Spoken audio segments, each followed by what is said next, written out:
Hello again, ladies and gentlemen, I'm Joe Hindi, the Android Authority app guy, and happy Friday, everybody. This week we're going to talk about a new game out of Rovio, Portal, coming to Android, and how I have one less thing that I can throw in Jace Broda's face. So let's do this. After about a year of waiting, my neighbors to the north finally have access to some Google Play Music goodness. Unfortunately, I can no longer say to Jace that I have it and he doesn't, but you know what? That's okay. When this news first hit, my Google Plus feed exploded, and I didn't realize until that very moment that I followed a lot of Canadian people. If you want to get it and you're in Canada, just head to the Google Play Store and pick it up. There are no special instructions or weird things, no more proxies, and no more anger and frustration. Of course, the bad news is I have to think of more creative ways to make fun of Jace now.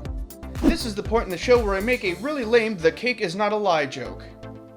The game is set to release for Nvidia Shield on May 12th and will reportedly cost $9.99. We talked about this a few weeks ago, and I saw a few people state that Portal on Android would make them look twice at Nvidia's handheld gaming system. Unfortunately, it will only be for Shield, and there's no word yet on when or if it'll come to everyone else.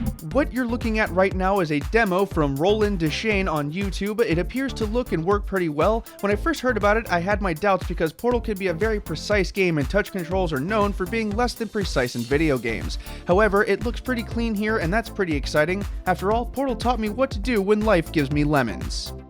So we've lived through another Wednesday update out of Google, and this week, Google Camera, Google Wallet, and Google Maps all got some update love.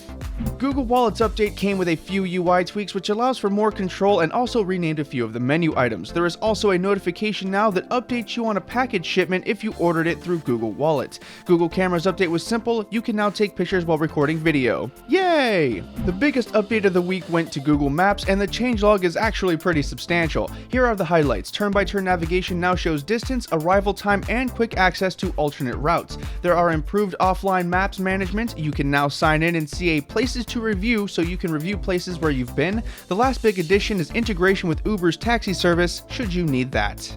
So there is a new game coming out of Rovio that's going to piss you off, but not for the usual reasons. Okay, so the game is called Retry, and it comes out of Rovio's Level 11 team. For those who don't know, the Level 11 team will be the guys who work on non-Angry Birds games, which means that they are currently everyone's favorite part of Rovio. Retry is a game that's like Flappy Bird in that it's insanely difficult for no reason, and that's supposed to be what makes it fun. The premise is pretty simple. You fly a little 8-bit airplane in a little 8-bit world with 8-bit music. If the plane touches anything, you're dead. Unlike Flappy Bird, the plane can fly backwards and in circles, so it's not exactly a Flappy Bird clone. It's coming to the Google Play Store soon, or so we're told, but in a few markets, including Canada, Finland, and Poland, they have early access on iOS right now, so a full-blown release probably isn't far off.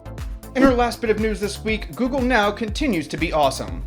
This is a smaller update, so we'll be quick about it. Google Now will now tell you when local stores are carrying goods that you searched for online. So let's say you were looking for a pair of headphones online and you drive past an electronics store that happens to have them. Google Now will send you a shopping reminder letting you know that your desired item is nearby. The only downside, if the item isn't in stock, Google Now doesn't know that, so your mileage may vary. So who wants to see some trending applications? As usual, if you want to check any of these applications out, you can find the links in the written companion, which is in the video description below.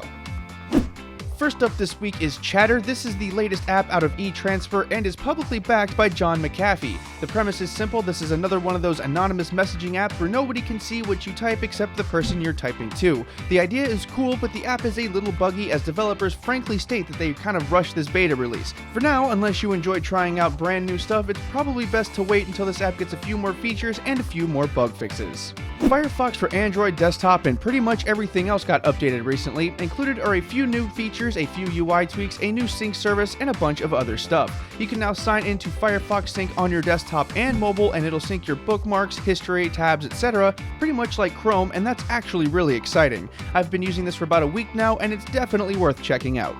If you're in your late 20s or older, you may remember a PC gem called Transport Tycoon. If you do and you want some actual retro awesomeness, then you can now get Transport Tycoon on Android. The entire game has been ported to Android, so you'll be able to play pretty much the entire game in all of its glory all over again. It's $6.99 in the Google Play Store, but there are no microtransactions at all, so you can buy it and sim it up old school.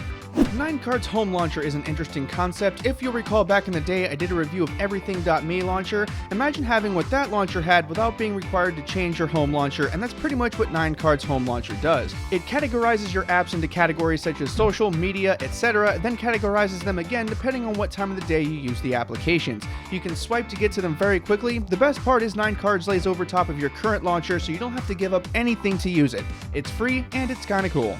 VideoStream is a nifty Android application and Google Chrome extension that allows you to stream local videos to your TV through the Chromecast. Yes, there are apps out there that do this already, but the more the merrier, I always say. The claim to fame is the ability to stream videos in some formats up to 1080p, and it's available on both computers and mobile devices. So far, it's received solid reviews and rocks a 4.2 rating in the Google Play Store. Also, it's free, so you can go get it whenever you want. Last up this week is Frequency. Frequency is kind of what would happen if you took internet video RSS and crossbred them into an application. The app lets you find various video feeds from a whole bunch of sources and kind of create your own little video channel from those feeds. It has YouTube, The Wall Street Journal, and many other widely popular and highly regarded video sources. It's not just news, as you can get anything from epic failed videos to cat videos as well. It's free to try, so why not download it? Now, as always, you don't have to wait for the Google Play Weekly Show to see the latest and greatest in Android app news. If you head to androidauthority.com and click on the apps option at the top, you can check out our latest app news, app reviews, app lists, and our latest segments, the Indie App of the Day and the Meet the Dev series. So go ahead and check those out.